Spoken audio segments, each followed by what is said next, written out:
আসসালামু আলাইকুম প্রিয় দর্শক, সবাই কেমন আছেন? আমিও আছি আলহামদুলিল্লাহ। আজকে বৈকালে চলে আসছে এক জমিতে। আমি সরষে তোলা শুরু হয়ে গেছে আমাদের দিকে ইনশাল্লাহ। তানোর উপজেলার একটা মাঠ। আমি আপনাদেরকে সরষে দেখাবো এবং বিষ না দিলে কি হয় সেটাও আমি দেখাবো। ক্যামেরাম্যান একটু দেখান তো। এই যে প্রিয় দর্শক, দেখুন সরষের গাছটা কিন্তু অনেক ছোট। এতে কিন্তু কোনো বিষ স্প্রে করা নাই। তাতে অনেক সময় দেখা যায় যে ভিতরে যে মরচে লাগা ভাব আসছে, এটা আপনার বিষ স্প্রে করতে হয়। সরষের জন্য আমরা সবসময় ভালো ভালো বিষ স্প্রে করব, যেমন থেয়ামেট ক্লেম 25W, ইমিডাক্লোরপিডের বিষ। তারপরে যখন দেখবো ম্যানকোজেব আছে, এগুলো ব্যবহার করতে হবে।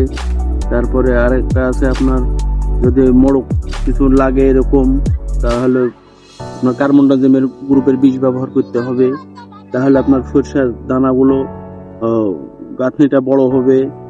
আবার সবচেয়ে বড় কথা হচ্ছে ভালো বীজ আমরা লাগাবো। এটা হচ্ছে বাড়ির বীজের জন্য গাঁথনি ছোট হয়েছে। যখন আমরা কোম্পানির বীজ নিব তখন গাঁথনিটা ঠিক বড় সাইজের গাঁথনি হবে।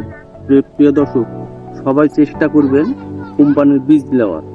আর সবাই চেষ্টা করব সরষের জমির জন্য, যারা আমরা সরষা করি তারা চেষ্টা করব বীজ দেওয়ার। এই যে থেয়ামেট ক্লেম যেটা বীজটা আছে, ওটা আপনার 25W, ওটা স্প্রে করব। তারপরে ম্যানকোজেব আছে, ম্যানকোজেব একটা বার ব্যবহার করব।